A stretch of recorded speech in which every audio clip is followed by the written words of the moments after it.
So what's next? Today we got a brand new deck profile. One I like to call Spicy Pilaf. We're gonna be using that Pilaf leader from a Miraculous Revival. Basically, he's a Shinron leader, so we're gonna be utilizing the Dragon Balls. His auto is once per turn when one of your battle cards attack, you can choose one card from your life or deck, and if you decide and add it to your hand. And if you fail search from your life, you can search from your deck. And if you fail search from your deck, then you can search from your life. So it's either or, but you can still kind of dig through both if you want to. And you can also look at your life and just get a glimpse at it, and still leave the Dragon Balls in there, and then go back to your deck. There's no really rules against that. But on his backside, when you have all 7 Dragon Balls in your drop area, and just let you guys know if you guys don't know the ruling on that, as soon as you get to 7 Dragon Balls in your drop area, you do not have to flip it over to the backside. You can just let them sit there. I know a lot of people have been saying like as soon as the Dragon Ball hits into the drop, you have to flip it over, but that's not how it works. But speaking about the his wish side, Tiny Warrior Son Goku. His active name is pretty generic for the first two. You choose one, either draw one card, choose one green or desire card from your hand where the energy costs are equal to or less than your current energy, and use its active main skill. But then his ultimate ability is remove 7 Dragon Balls from your drop area from the game. And if you do, choose up to one card from your opponent's hand and one battle card from their battle area, and place it in their owner's drop area. And this card gains 15,000 power for a duration of turn. Now, that doesn't really seem like the best ultimate compared to a lot of other ones, like the other peel off that lets you draw 3 cards. That's pretty nice. The Righteous Son Gohan lets you untap 3 energy, gains 15,000 power and critical. That's really good. The Frieza leader lets you, the Frieza Shinron leader lets you, I believe, like uh, put a card in rest mode on your opponent's turn, and it gains another 15,000 power and things like that. That makes it like, okay, this is definitely gonna wrap up the game. But that's kind of how it, and definitely the Shinron leader, which gives it 10,000 power and gives any battle card 10,000 power and triple attack. It's pretty disgusting. But that's not really what we're playing this deck for. We're not trying. It's not the win condition like Shinron is with the out cost for Vegeta and things like that. This is just basically the side dish or the icing on the cake. This is kind of just to make sure it kind of makes us get game a lot easier, basically. So first thing we're going to do is start off with our newfound power Son Gohan. I know what you're thinking. You're probably like, why is he running a Self-Awakener card? Just because I do need to be at a certain life, um, to have a certain amount of life left to utilize this deck fully, and we can get to that later on. As you can see, the deck profile right now, where I'm going to go from here. But just to tell you what this card does, his auto is when this card attacks, choose one card from your life, add it to your hand. This card gains 10,000 power and critical, so it does put a little pressure on my opponent, and it lets me grab a card from my life. Okay, so the next card we're going to be using is the Chilai the Beautiful. The reason why I use this one, auto is once per turn when your opponent battle card is KO'd, your opponent chooses one card in their hand and places it in a drop area. So this is just a little bit of hand control. Um, it's just because I do want to I don't want my opponent going crazy with their hand. And then since this is not really an aggressive deck, this is more based on control.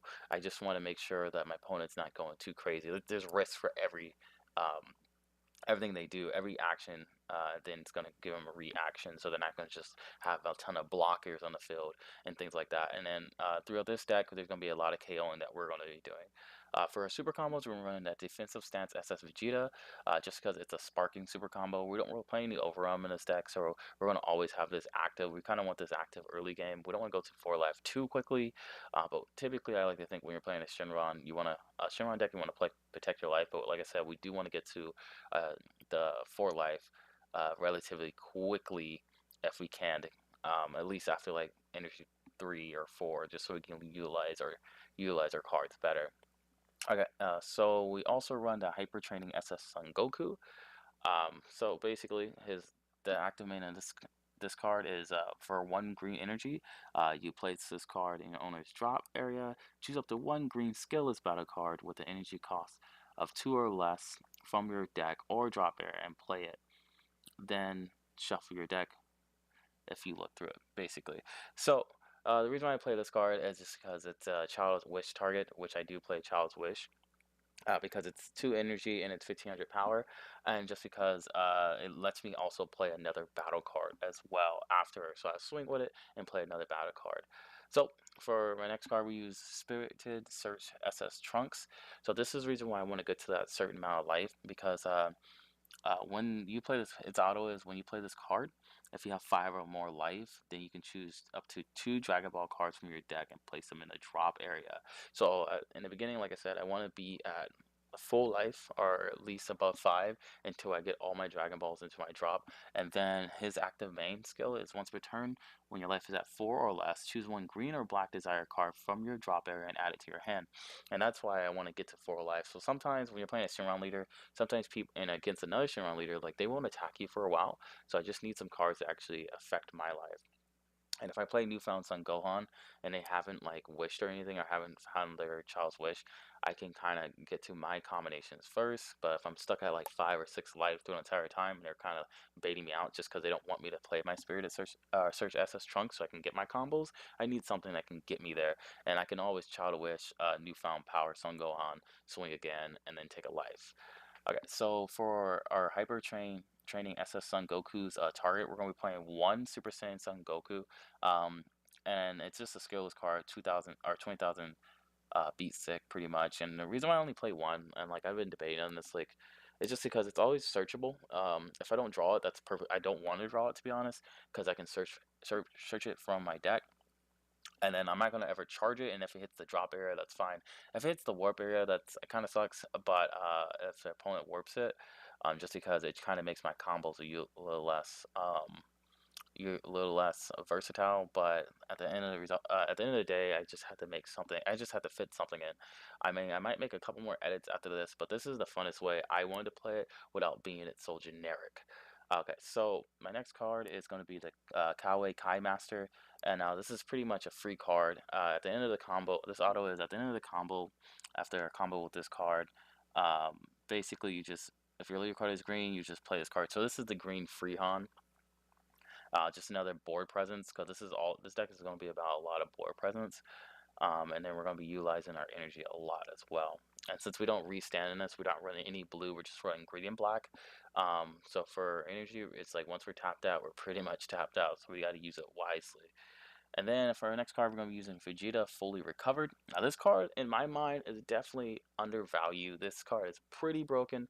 And like I said before, with the Chile, the Beautiful, we're going to be KOing a lot of cards. So basically the auto is when you play this card from the drop area, this card gains dual attack for the duration of the turn. It's a 20k dual attack. Okay, that's cool. That's fine. But its other auto is when this card attacks, choose up to one of your opponent's battle cards with the energy cost of 4 or less and KO it. I can literally attack the leader and then destroy it. Attack the leader once, KO another card, they combo out, okay, fine, whatever. Attack the leader again and KO another one of their cards, and then I would have cleared the field one of my cards would have killed or cleared their field of 2 cards. That's pretty good in my mind, and I think it's very undervalued. Okay, so for our next card is like more KOing. It's gonna be that Twin Onslaught SS4 Son Goku. Basically, he has Deflect, he has Double Strike, and his auto is Burst 5, which is basically just placing 5 cards from the top of your deck into the drop area. When you play this card, if your leader card is a green Shinron card, very specific, a green Shinron card, you choose all your opponent's battle cards and KO them. So that's right there, just going to completely wipe the field. And if there are still battle cards remaining in your opponent's battle area, choose all of them ignoring barrier and negate their skills for the duration of the turn, and this card gains dual attack. So it's going to be a dual attack double strike. So if their cards doesn't have barrier, it's going to KO all the cards. Every single card in the field is going to be KO'd, no matter the power level, no matter no matter no matter the energy. It has 0 restriction. And then if there are some barrier cards, it doesn't get past barrier, we're going to negate the skill too. So any deadly defender, anything like that, negate it. And this card gets a plus because they're still in the field, dual attack. That's really nice right there. We're going to be going straight for the leader after that, pretty much. So it's double strike to the leader twice. Then to try to awaken faster, to get our Dragon Balls in there, because this is a very slow deck. Any deck that's not Shinron is going to be slow. Like, to awaken turn 2, like how Shinron can do it, or even turn 1 sometimes, like, you need to have all the Dragon Balls in your hand. If we don't have all the Dragon Balls in hand, we're going to have Dragon Ball Seeker to help us get it those Dragon Balls into the drop area. Because once per turn, choose up to one Dragon Ball card from your deck and place it in a drop area, then shuffle your deck. It's pretty generic and simple to that. You just play it, first time, play them, put it into your drop area. That's it. So if you're going first, Dragon Ball Seeker Bulma is definitely the card you want. That way you can at least get some movement from your Dragon Balls, and then progressing towards your wish side. Then we're going to play in 2 Shinron Figure of Majesty. This card right here is very useful in our deck because we can utilize every single one of its effects, or its active main skills, which is active main once per turn, sparking 5. Don't forget about that. So you need to have 5 cards in your drop area. Draw 1 card regardless of whatever skill you use, or whatever choice you make. Draw 1 card and choose 1. Choose up to 2 of your energy and switch them to active mode. That's going to be very useful in our deck because that's the only way we're going to be untapping. Because we're not running any sensitive moves, we're not going to be running any blue. Choose another one, or choose 1 battle card with the energy cost of 2 or less from your drop area and play it. We have a lot of 2 or less. We have Spirited Search SS Trunks, Super Saiyan Son Goku, Hyper Training SS Son Goku, all our super combos, Chile, the beautiful Newfound Power Son Gohan. I mean, we even have the Dragon Ball Seeker Bulma. I don't know why we would ever do that, but like almost our entire deck full of battle cards are definitely viable for that option. And then choose your leader card or one of your battle cards that gains 5,000 power and critical for your duration of return. So that one I actually pretty much use too, with a lot of combos with Twin Ocelot, SS4 Son Goku, or Vegeta Fully Recovered, because they have dual attack. They can have dual attack. Then, since we're going to be basically bringing a lot of cards from our drop area back to the battle area, we're going to be playing Frieza's Army Healing Pod. Basically, auto is once per turn when you play a green battle card from your drop area, draw 1 card. So it's just going to increase our hand power on that one, because this deck is, like I said, it's a little slower. It's all about control, but we're going to at least be plussing. And then active main for 2 green energy and 2 any energy. Place this card in the owner's drop area. Choose up to 1 battle card with the energy of cost of 4 or less from your drop and play it. I kind of wish it said 5 or less, because then Twin Ocelot would have definitely been more viable. But 4 or less is not bad too, because we still got Vegeta fully recovered. So we can still have some more options. And then if we really want to press for game or anything like that, we can go like search the SS Trunks and then into a desire card, and then use that desire card for free, or basically for free, and then get another card like Twin Ocelot SS4 Son Goku. So there's some combos there. Then for our counters, we're using Shock and Death Ball, because it's pretty it's pretty useful when your opponent attacks. And if your leader card is green, negate the attack, then choose one of your opponent's battle cards with the energy cost of 2 or less and KO it. So we're still doing a lot of KOs. So just imagine if you have Chile and the beautiful on the field and they attack you, then you use Shack and Death Ball. Now, not only do they negate the attack, not only do they lose a battle card, but they lose 1 card from their hand. This is combos, and the best part about it is a spark and 5. So if you have 5 in your drop, just take 1 card from your life, and then you can use it without paying any energy. Then for more of a Hyper Sun SS Sun Goku combo and our Super Saiyan Sun Goku combo, we have Unthinkable Fate. Basically, it's a desire card. If your leader card is a green Shinron card, choose 1 battle card and place it in its owner's drop area. Choose up to 1 green Sun Goku GT with the energy cost of 2 or less from your drop area and play it. So our targets are always going to be Hyper Training SS Sun Goku and then Super Saiyan Sun Goku for our targets. So we do have to sacrifice a battle card, but typically what I like to do is sacrifice a card that I know I can bring out with like a Child's Wish or something. So I usually dump out I'll dump out super. So say if I use a Hyper Training SS Sun Goku, and then to bring out, and I pay 1 energy to bring out Super Saiyan Sun Goku, I'll use Unthinkable Fate to put back Super Saiyan Son Goku to get Hyper Training SS Son Goku, attack it with him again, and then pay another green energy. So for the price of 3, you get 4 attacks in, and then you end up with another 20,000 beater, So that's the kind of combos I go through. And then we have Preemptive Strike. Then it's a counter card. If your leader card is green and the battle card your opponent is playing has an energy cost of 4 or less, it is placed in the owner's drop area instead of being played. So it kind of just basically they pay energy and just place it in the drop area. They just pay energy for nothing, or they and lose a card. Uh, it's pretty good. It's a counterplay, so deflect does get around it.